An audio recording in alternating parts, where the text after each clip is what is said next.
All right, I've got the last part of chapter 17 to cover. We've done 17.1 through 3 as one video. 17.4, 5, and 6 was video 2. Now this is going to be video 3 for chapter 17. It's going to cover 17.7 through 17.10. All right, so remember we've been talking about delta H, delta S, and delta G. Most of our last part here is going to focus on delta G. Delta G, change in Gibbs free energy. So let's start by defining standard free energy change. Standard means that everything, reactants and products, are going to be in their standard states. That it's going to happen at 1 atmosphere, 1 molarity for concentration for anything aqueous, and 25 Celsius. That would be what standard conditions would be. So standard free energy change, delta G, and then that superscript 0. That superscript 0 tells you it's standard. G is the free energy. Delta is this change. The change in standard free energy that will occur if your reactants in their standard states are converted to the products in their standard states is delta G naught, or that superscript 0 there. N2 plus 3H2 makes 2NH3. Remember, this is that reaction that we talk about a lot, the Haber process. It turns out that the standard free energy change for that reaction is negative 33.3 kilojoules at 25 Celsius. So it looks like it's highly favored. This actually doesn't happen at 25 Celsius because N2's triple bond can't be broken at 25 Celsius. So it's just too slow at that temperature, but at least the standard free energy change is negative, meaning that it's thermodynamically favored. Now, typically, we don't measure delta G directly, we obtain it indirectly. One way of obtaining it is to use standard enthalpies and standard entropy changes and plugging into delta G equals delta H minus T delta S. So here would be an example of doing that. Let's say we went to the back of the book, we found some enthalpies of formation, standard enthalpy of formation reactions, and some entropies. Now notice it's not delta S's, these are absolute entropies, because we can define entropy as an absolute value. And we have these numbers in this chart. Well, the first thing we could do is we could calculate delta H for the reaction. So we would just do products minus reactants and get negative 198 kilojoules per mole of reaction. Then we can find the delta S the same way using the numbers from the chart, products minus reactants, get negative 187 joules per Kelvin per mole. Then plugging them in together into the same equation. Now notice the delta H's were kilojoules, but the delta S was joules, so we have to convert both of them to kilojoules. So we just use the negative 198 for the delta H minus T, which 25 Celsius would be 298 Kelvin, T, and then delta S would be negative 0.187, which would be negative 187 changed to kilojoules, negative 0.187 kilojoules per Kelvin. The Kelvins cancel out and you get negative 142 kilojoules per mole of reaction. So notice in this case that the delta H was trying to make the delta G negative, but the delta S was actually trying to make it positive, and so you didn't get the full negative 198, you only got negative 142 kilojoules per mole reaction, but it's still thermodynamically favorable. Another way of finding delta G is the same way we learned to find delta H's using Hess's law. If you've got the delta G's, if you've got the Gibbs free energy changes for some chemical equations that add together to get you the chemical equation you want, you can use Hess's law on these thermochemical equations. So for example, if you want the delta G for 2CO plus O2 makes 2CO2, you could take these two reactions that you have the delta G's for, and then you could flip the first reaction and then double the second reaction.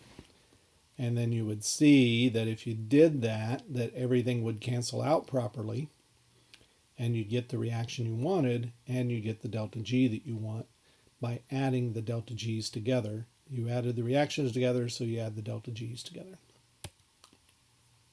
A third way of getting standard free energies would be from the standard free energies of formation in the back of the book. There are delta G's of formation. These can be used exactly like you used delta H's of formation. Just products minus reactants. Multiply everything by their coefficients.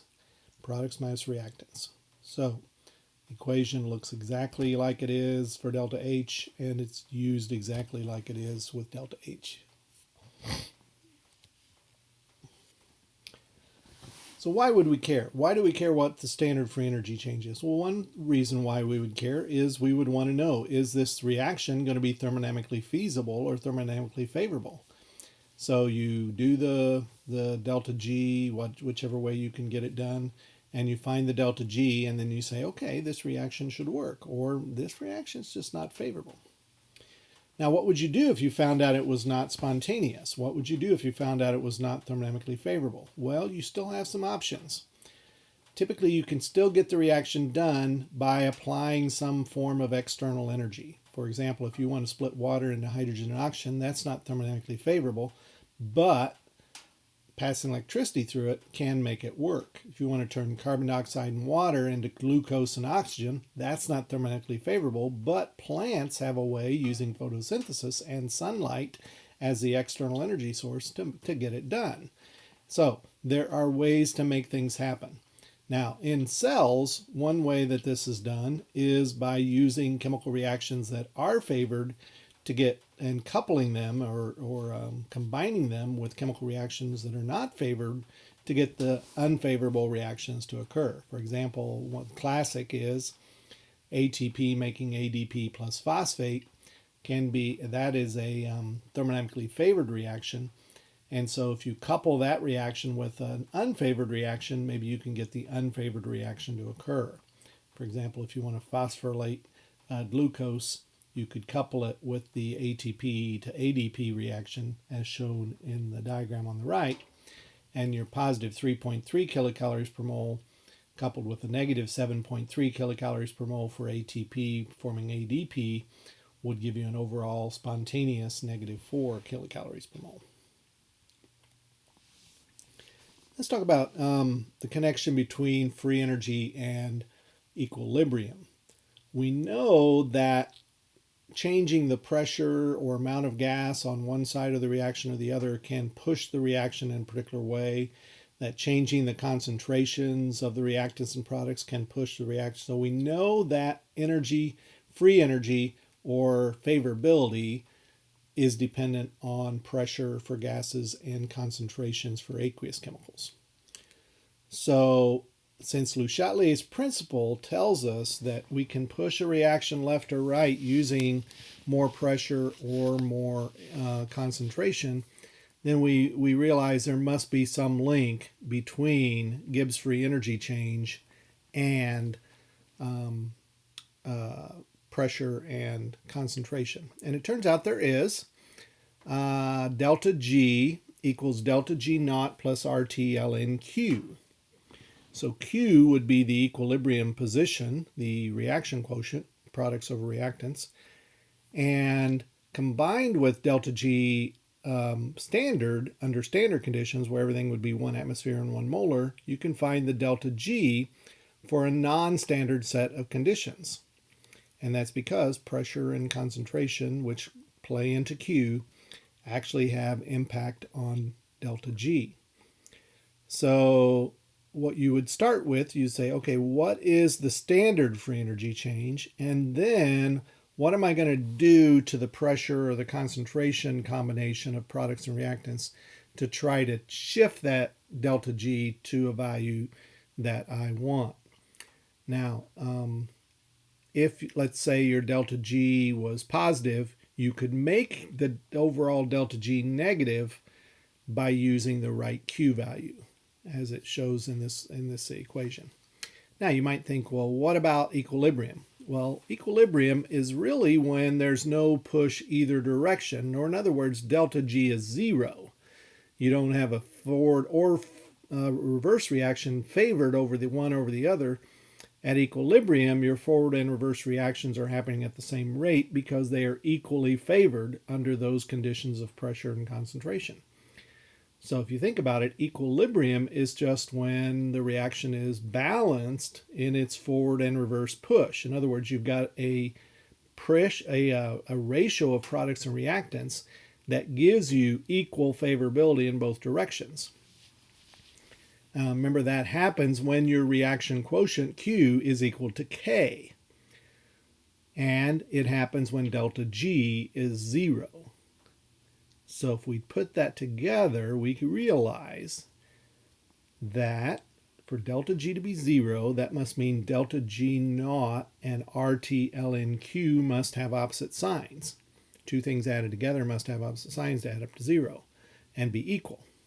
Or in other words, delta G naught must be negative RT ln of K, because at equilibrium, Q equals K.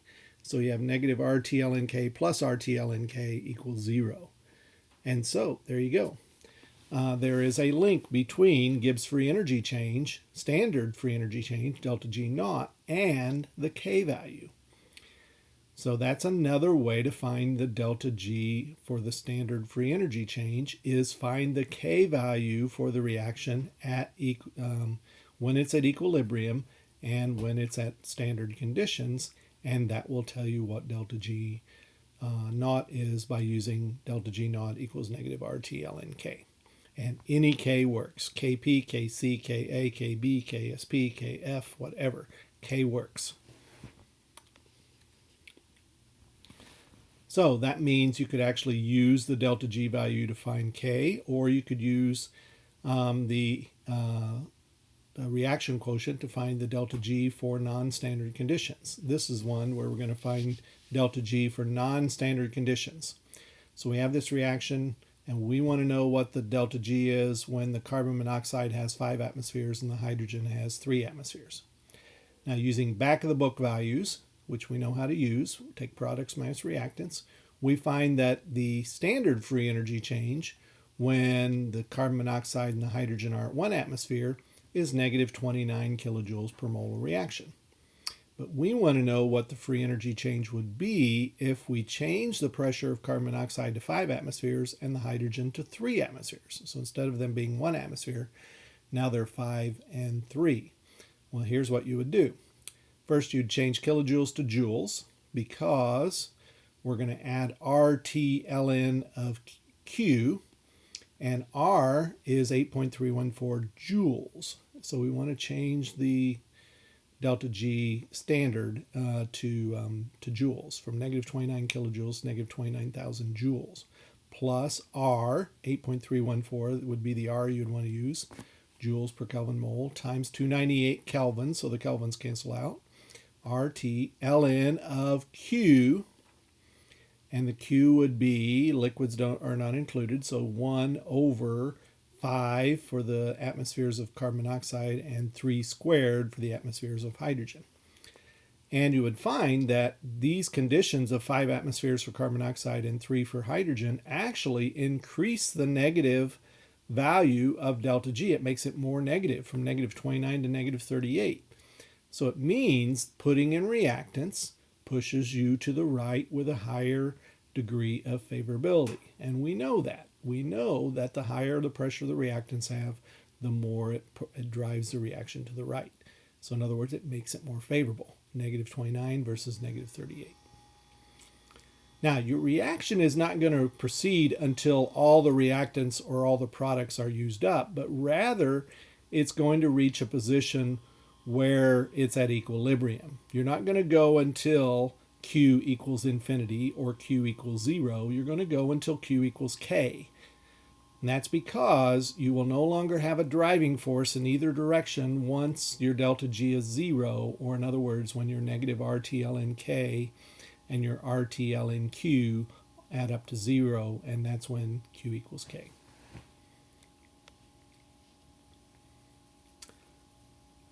So if we say a reaction is favorable, what we're really saying is that the free energy of the product is lower than the free energy of reactants. In other words, delta G is negative. If we say a reaction is unfavorable, we're saying that the free energy of the reactants is lower than the products, and so it's not favorable. Now you might think, why doesn't reactions just go until you have either all product, or if you have lower free energy for reactants, why doesn't it just stay there with no reaction at all? In fact, what it's going to do is it's still going to lie somewhere between all products and all reactants, and that's because of entropy. If you have all reactants, that's more ordered. If you have all products, that's more ordered. If you have a mixture of reactants and products, you're more disordered. So it turns out you always want some mixture of reactants and products. You want some kind of equilibrium position. Now, it may have like 99.99% products or 99.99% reactants, but it's still going to be that blend of reactants and products, because that little bit of reactant or product that is going to be in there is going to make it more disordered, and it's going to favor disorder in the universe. So let's say you've got a reaction where one side has better bonding. So better bonding would be stronger bonding, because remember, we want to go in the direction that has a negative delta H. But the other side, maybe it has better entropy and it has more disorder. Well, then at higher temperatures, you're going to favor the entropy side. At lower temperatures, you're going to favor the enthalpy side. But whatever you're going to do, you're always going to want a mixture of reactants and products. You're going to want to reach an equilibrium. See, delta G is going to equal negative RT ln of K, and K is not going to be infinitely large. In other words, you're not going to have all product. K is not going to equal 0. You're not going to have 0 product. You're always going to have a K that's some positive number bigger than 0 and smaller than infinity. Now, if your delta G is negative, you can see by the equation, that means that you got a negative delta G, you got the negative in front of RT. It means natural log of K needs to be positive, which means K needs to be bigger than 1. In other words, delta G is negative, K is large. If delta G is positive, then you need to find some way to get the right side of the equation to be a positive number. You've got that negative sign in front of RT, so you're going to need natural log of K to be negative to multiply by the negative to get a positive. So that means K is going to be very small, less than 1, so the natural log of something less than 1 is negative. Now, let's say your delta G is standard free energy change is very close to 0. That means K is close to 1. So I think these diagrams actually help illustrate it. We've got Gibbs free energy on the y-axis, pure reactants on the far left, pure products on the far right. If we look at letter A here, looks like the pure products have more Gibbs free energy than the reactants. And so the negative delta G direction is actually in reverse. The direction of the reaction would be favor in reverse. But notice you don't get the lowest Gibbs free energy at all reactants. You actually get it close to all reactants, but at some mixture of products and reactants. And that's that entropy effect again. A little bit of that product thrown in there actually shifts your entropy to be more disordered. So your equilibrium position is going to be mostly reactants and very little amount of products. This will be a small K value. Now, let's say that the reactants and products have almost equal Gibbs free energy. Well, then your delta G is basically 0. So that means your equilibrium position is going to be equal amounts of products and reactants, or K equals 1. Natural log of 1 equals 0. Delta G equals 0. Now, letter C shows what would be a products have lower entropy or lower Gibbs free energy rather than the reactants. In other words, you would be way to the right when you reach equilibrium, but you wouldn't be 100% to the right. Your equilibrium position, your lowest Gibbs free energy, is actually going to be close to pure products, but not quite. You're going to want a little bit of that reactant left in there in order to have some extra entropy. So you can actually use Gibbs free energy to find an equilibrium constant. So let's say that we had this reaction for the rusting of iron. We know that iron rusts at room temperature. And so let's take a look at its favorability and its equilibrium constant. Using some delta H's of formation from the back of the book, we can prove that the delta H of the reaction is negative 1652, which is highly exothermic. The delta S is going to going to a lower entropy state because you have 3 oxygens on the left gas and no gas on the right. It's negative 543 joules per Kelvin. So the delta G is delta H minus T delta S. I changed my joules to kilojoules for the delta S. Minus T delta S, and we get a negative 1490 kilojoules, or negative 1.49 million joules. Remember, delta G naught equals negative RT ln of K, so I've got the R, 8.314, and the T, 298 K Kelvin, thrown in there. Natural log of K, divide both sides by that coefficient on the right side, and you get K equal, natural log of K rather, equals 601, which means K would be e to the 601. That's a huge number. Not even going to throw it in my calculator and do it. It's just a huge number. In other words, you got a really negative delta G here, negative 1.49 times 10 to the 6 joules. Yeah, you're going to have a very large K. It's going to very much so favor the products. But notice K is still not infinity. It doesn't mean 100% products. It just means nearly 100% products. That little bit of leftover reactant is going to add to your entropy. Let's talk about the free energy dependence on temperature and the K value as well. Delta G equals negative RT ln of K. So notice your delta G and your K are found in an equation that relate them to T. T is in the equation.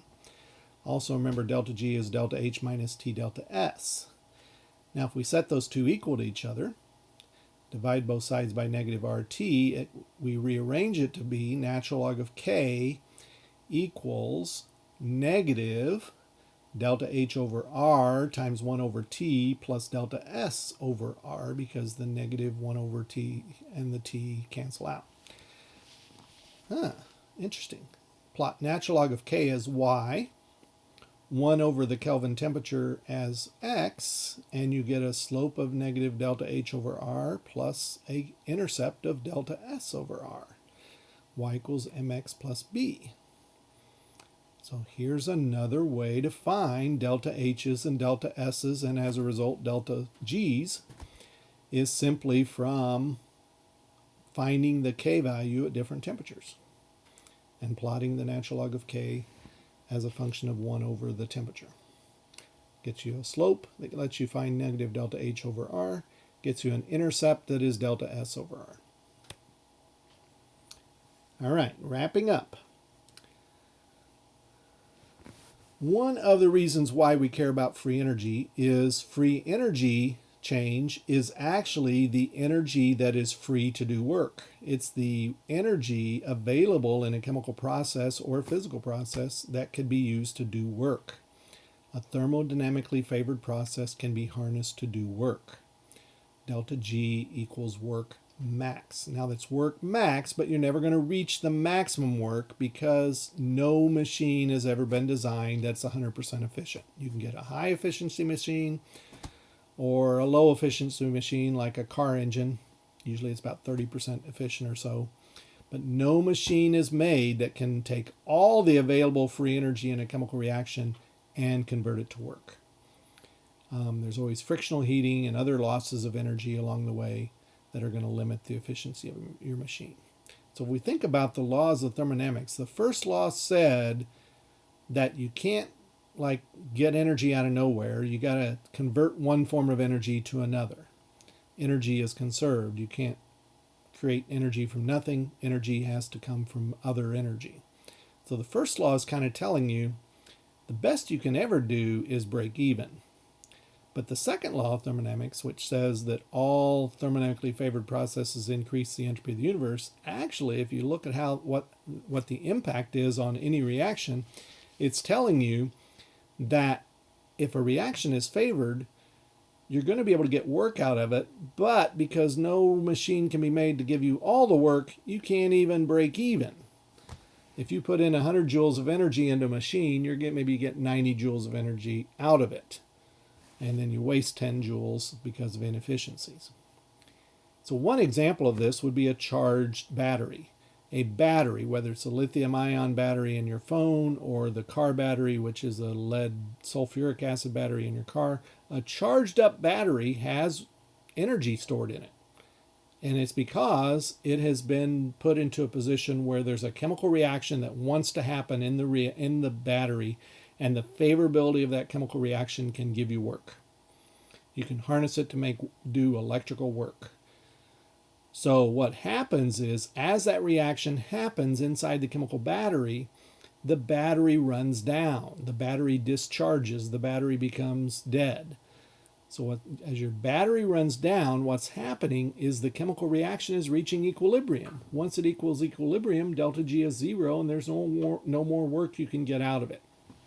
Of course, remember, if you put 100 joules of energy into that battery by charging it up, you might only get 90 joules out of it because of inefficiencies. Some of the available energy is always wasted.